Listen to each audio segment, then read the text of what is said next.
बोलो जल्दी से, उसको दूर भगाओ।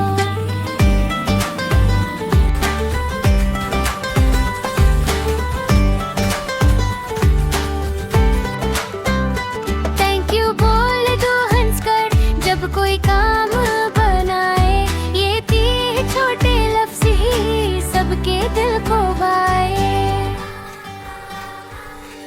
प्लीज से बात मीठी जैसे तोहफे का स्वाद, सॉरी से दोस्ती बढ़े दिल हो जाए आबाद।